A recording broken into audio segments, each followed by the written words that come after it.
Konnichiwa. Today we're going to talk about Japanese study and how to do as little of it as possible. This isn't because we're too lazy to do Japanese study, but because study in all its forms, including SRS, is not the way to acquire Japanese. The way to acquire Japanese is by having fun. That's to say, by treating Japanese as what it actually is, which is language, and using it for all kinds of activities, reading, watching anime, playing games, having conversations, doing all the things that we do with language. Now, when I talk about SRS, I think you know already that I'm not against SRS. I think it's a perfect partner for massive input and massive immersion. We need it for learning kanji, because one has to have some method of learning kanji, and SRS is the least painful one available. And we need it for pinning vocabulary. So, massive input and SRS are ideal partners in many ways. But we have to remember the old adage, SRS is the thief of immersion time.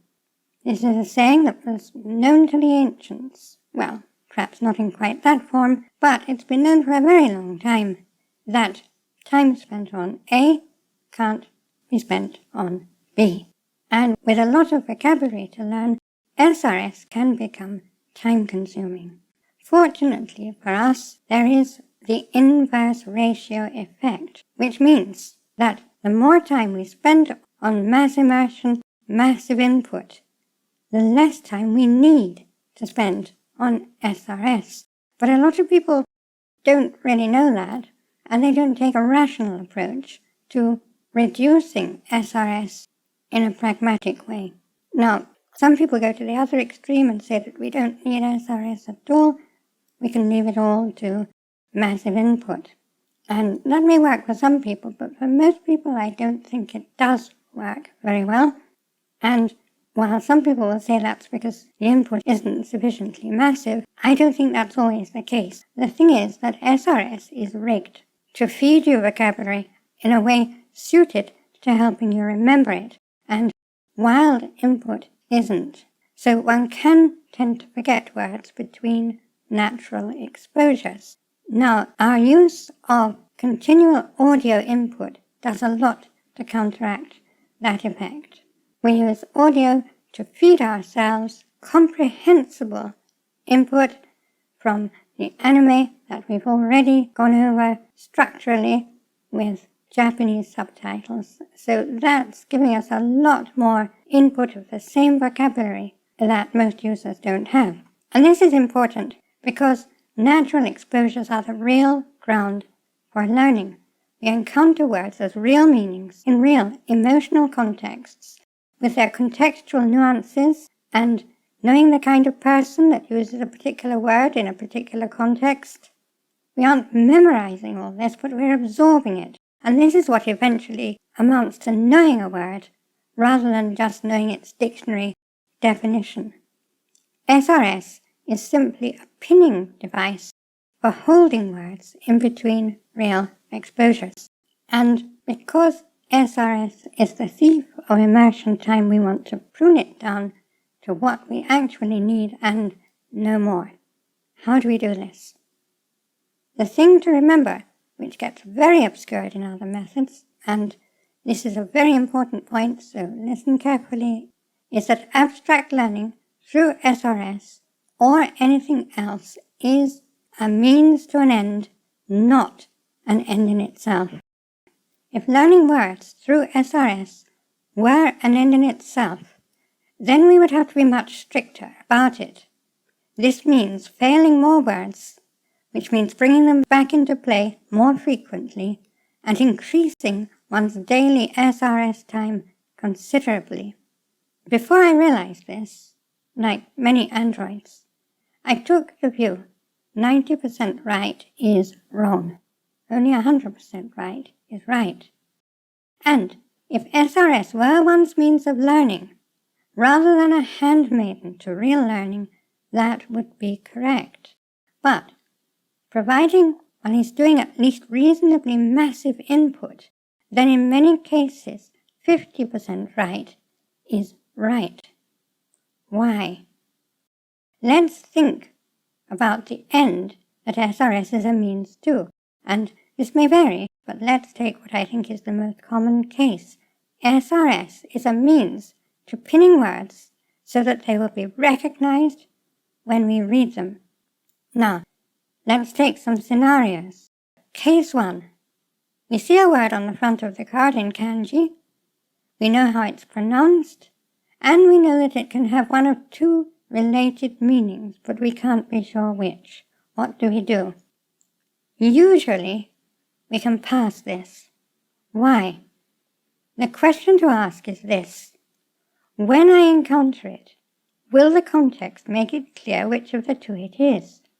If so, SRS has done its job sufficiently for its role, which is supporting real exposure to the extent of understandability. We are not trying to learn the word from SRS. That is the job of massive input. So, case 2. We know the meaning, but we aren't sure which of two pronunciations it is. What do we do here? Usually pass. Perhaps press the hard button. Fail only if one needs to get the pronunciation fixed at this stage for some particular reason. Why? If you're using, and you probably will be at an early stage, mostly material with furigana or anime subtitles where you're hearing the words, you'll be reminded of the pronunciation on future occasions. Case 3. If you're confused between two words and their meanings, I think this what quite often happens. For example, if you don't remember which of these two words, potchari and pochari, means plump, and which means splash, you need to ask yourself certain questions. First question: if you read or hear one, what is the likelihood of not knowing which meaning is intended in the context?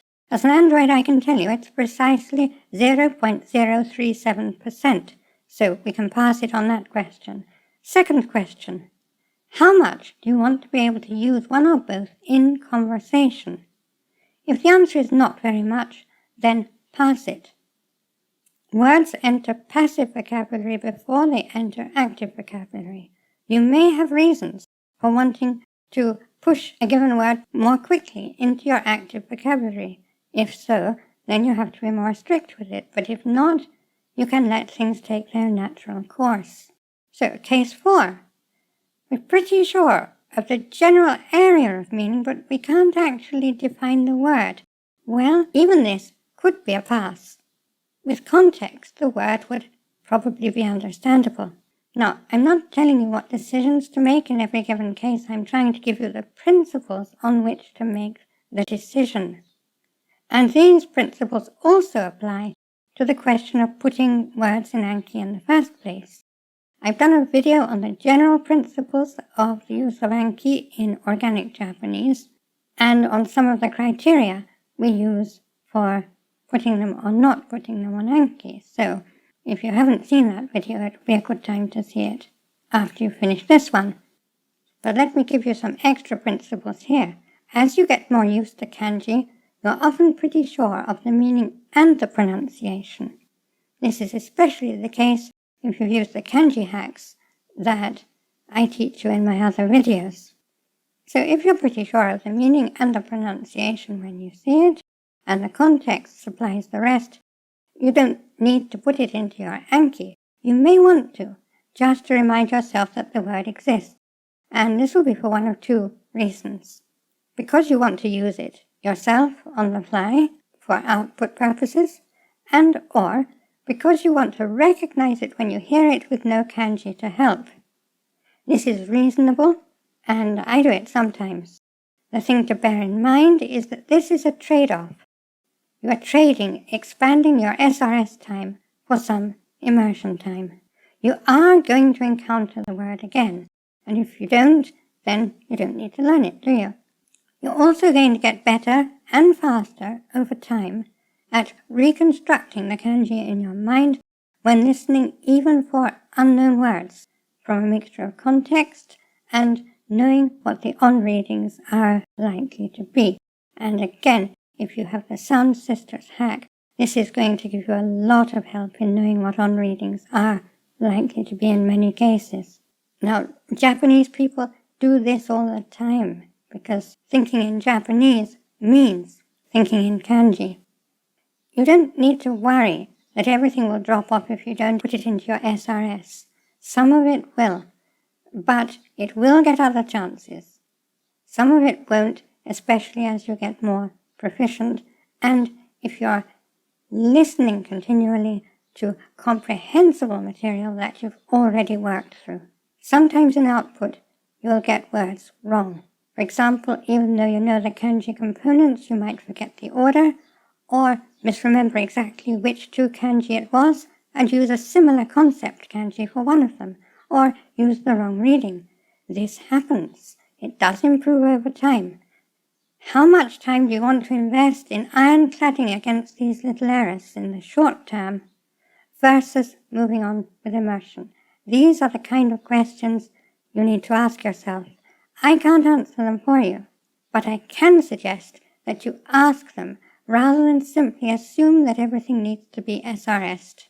Textbook Japanese tends to indicate an exam-based view that abstract memorization is an end in itself, or a means to pass exams, which comes to much the same thing.